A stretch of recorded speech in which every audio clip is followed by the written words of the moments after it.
നമ്മൾ കഴിഞ്ഞ ദിവസം നൽകിയ ഒരു വാർത്തയുടെ അപ്ഡേഷനിലേക്കാണ്. നമ്മൾ കഴിഞ്ഞ ദിവസം കണ്ടിരുന്നു തിരുവനന്തപുരത്ത് തൈക്കാട് ഗവൺമെന്റ് സ്കൂളിൽ കോളിഫ്ലവർ മോഷ്ടിച്ചു കൊണ്ടുപോയി കുട്ടികൾ കഷ്ടപ്പെട്ടുണ്ടാക്കിയതായിരുന്നു. സങ്കടം കണ്ടതാണ്. അപ്പോൾ ആ സ്കൂളിലെ തിരുവനന്തപുരം തൈക്കാട് ഗവൺമെന്റ് LP സ്കൂളിൽ നിന്ന് പച്ചക്കറി മോഷണം പോയ സംഭവത്തിൽ പോലീസ് കേസെടുത്തിട്ടുണ്ട്. കന്റോൺമെന്റ് പോലീസാണ് കേസെടുത്ത് അന്വേഷണം ആരംഭിച്ചത്. സ്കൂളിന് സഹായ വാഗ്ദാനവുമായി ഓർത്തഡോക്സ് സഭാ പ്രതിനിധികൾ സ്കൂളിലെത്തി വിദ്യാർത്ഥികളെ കണ്ടിരുന്നു.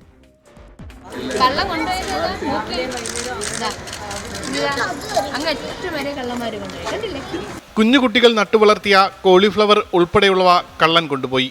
പക്ഷേ പൊതുസമൂഹത്തിൽ നിന്ന് കുട്ടികൾക്ക് പിന്തുണയേറുകയാണ്. ഓർത്തഡോക്സ് സഭാ പ്രതിനിധികൾ കുട്ടികളെ സ്കൂളിലെത്തി ആശ്വസിപ്പിച്ചു. ചെറിയ തുക സഹായവും കൈമാറി.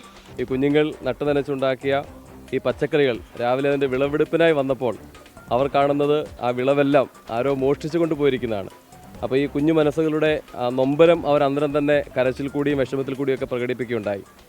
ഇത് നമ്മുടെ സഭയുടെ പരമാധീശൻ പരിശുദ്ധ ബസേലിയസ് മാർത്തോമാ മാത്യൂസ് തൃതീയൻ കാതോലിക്ക ബാവ തിരുമേനി അത് ശ്രദ്ധയിൽപ്പെടുകയും ഉടൻ തന്നെ ഈ കുഞ്ഞുങ്ങളുടെ വിഷമം അദ്ദേഹം മനസ്സിലാക്കുകയും ഇനിയും ഇങ്ങനെ ഒരവസ്ഥ കുട്ടികൾക്ക് ഉണ്ടാകാതിരിക്കാൻ വേണ്ടിയുള്ളൊരു സഹായം അദ്ദേഹം വാഗ്ദാനം ചെയ്യുകയും ചെയ്തിട്ടുണ്ട്. പ്രത്യേകിച്ച് നമുക്കറിയാം ഈ വേലികളൊക്കെ ഉണ്ടെങ്കിലും ആരാണിത് കൊണ്ടുപോയെന്ന് ഇതുവരെയും കണ്ടെത്താൻ ഇവർക്ക് പറ്റിയിട്ടില്ല. അപ്പം അതിനു വേണ്ടുന്ന മറ്റ് സംവിധാനങ്ങൾ ഇവിടെ ചെയ്യണമെങ്കിൽ അതൊക്കെ ഉണ്ടാകട്ടെ എന്നുള്ളൊരു രീതിയിലാണിത് നമ്മൾ ചെയ്യുന്നത്. വിഷമമെല്ലാം മാറി തുടങ്ങി. സന്തോഷത്തിലാണ് ഇപ്പോൾ കുട്ടികൾ. പക്ഷേ കള്ളനെ പിടിക്കണം. നമുക്ക് നോക്കാന്ന് പറഞ്ഞ് കള്ളനെ പിടിക്കണം. CCTV ഉടനെ തന്നെ വയ്ക്കണം, പിന്നെ കള്ളനെ പിടിക്കണം എന്നൊക്കെ പറഞ്ഞു. ചെറിയ സന്തോഷമുണ്ട്. കന്റോൺമെന്റ് പോലീസ് കേസ് രജിസ്റ്റർ ചെയ്തു.